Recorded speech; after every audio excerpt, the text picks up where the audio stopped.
The allure of Star Wars never seems to fade. Even though it is one of the biggest movie franchises in the world, claim it the champ, and ya will be besieged by hordes of oddly garbed muggles waving homemade Harry Potter banners in your direction. And even though the first movie appeared rather timidly just over 40 years ago, George Lucas' extraordinarily immersive creation has managed to engender the kind of cross-generational appeal that once appeared to be reserved solely for the likes of James Bond. And you have to ask yourself, while everyone is talking about its seemingly exponential ability to grow and grow, will we still be watching new Kingsman films in 50 years? My niece and nephew came to stay for Christmas 2 years ago, just after the release of the 7th eagerly awaited Star Wars movie, The Force Awakens, which, and you should check there are no muggles listening when you repeat this, is officially the third highest grossing film of all time. It was a week defined by one thing: the ability of Star Wars to turn children into Jedis while turning grown men back into children. My nephew Dexter, I'll call him Dexter as that's his real name, arrived one night with his sister and his parents in a large 4x4, a car that, in his eyes, had probably already been transformed into the Millennium Falcon. He jumped out of the backseat, cockpit, clutching an illuminated toy lightsaber, and proceeded to run around the house with it, brandishing it in a way you might brandish a new girlfriend, or in his case maybe a brand new Star Wars pencil case. I remember watching him and thinking that this is a little like what dogs do, making a mark in various parts of the house in order to take ownership of it.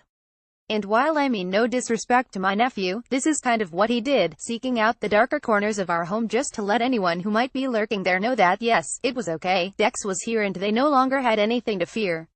Although as he was also wearing a Darth Vader outfit, maybe they had. Star Wars engenders the kind of cross-generational appeal once reserved for the likes of James Bond. This vignette is one that was probably mirrored in millions of different homes that Christmas, as small boys found themselves engrossed in a world where bad things happen to good people, but where good usually prevails even if it's less fun, a world of black and white, of near and far, of home and away. And I defy anyone not to find the experience of living vicariously, even sporadically, though the eyes of a small boy, anything less than intoxicating. Especially where Star Wars is concerned. Editor's Letter: GQ's Men of the Year Awards turns 20 that Christmas. We watched the other 6 Star Wars films which Dexter had never seen, and they were something of a revelation to all of us. Not only did we watch them out of order, which perversely, didn't appear to complicate our ability to understand what was going on, but the last 3 films that Lucas made, the ones nobody is supposed to like anymore, The Phantom Menace, Attack of the Clones and Revenge of the Sith, aren't quite as bad as we remember them.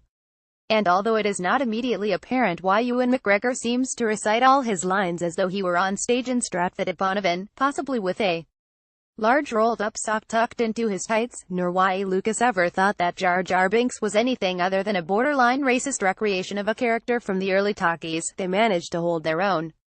They certainly caught Dexter's imagination, and I'm fairly certain that he enjoyed the last 3 movies more than the first 3. But then, he is only a child.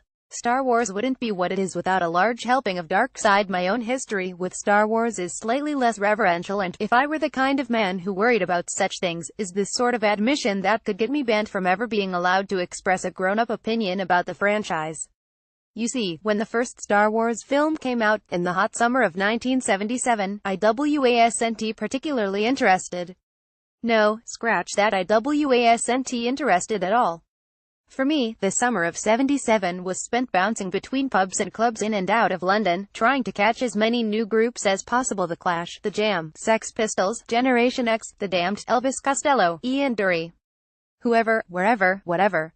I looked like one of the Ramones and had no interest in sitting in a gloomy cinema watching a second-rate sci-fi film that everyone else appeared to be obsessed with. After all, wasn't Star Wars for Kids. Editor's Letter: The Power of Kara. Of course, I soon made up for my ways, and by the time the 3rd installment hove into view, Return of the Jedi, for any unruly muggles at the back, Lucas eventually having decided that Revenge of the Jedi was too sinister a title, I was fully on board, although by this point I obviously only got a seat at the back. As we all know, the 8th episode of the epic space opera is just over the horizon, about to careen into view in a few weeks' time. It features recent GQ cover star Mark Hamill as well as Carrie Fisher in her last screen role, along with Daisy Ridley, John Boyega, Oscar Isaac, Lupita Nyong'o, Donald Gleason, Anthony Daniels, Gwendolyn Christie and Andy Serkis in roles they have already made famous, as well as new faces such as Benicio del Toro, Laura Dern and Kelly Marie Tran. Of course, the big news this time is obviously the long-overdue return of Mark Hamill as Luke Skywalker, although Star Wars wouldn't be what it is without a large helping of the dark side, which in this instance heralds the return of this month's cover star, Adam Driver, as Kylo Ren. For those of you who care, you already know, but for those who haven't perhaps spent as much time listening to the runes as they ought to, me included, I have to admit, Ren is Supreme Leader Snoke's loyal servant, strong with the dark side and frontman of the Knights of Ren. He was born Ben Solo, the son of Han and Leia Organa, nephew of Luke Skywalker and grandson of Anakin Skywalker and Padme Amidala. And now he's back to kick some serious space butt. My nephew is coming to stay again this Christmas, and I know he's going to have a lot to say about it. And, frankly, I can't wait. Get the December issue of British GQ. Subscribe now to get 6 issues of GQ for only £15, including free access to the interactive iPad and iPhone editions. Alternatively, choose from one of our fantastic digital-only offers, available across all devices.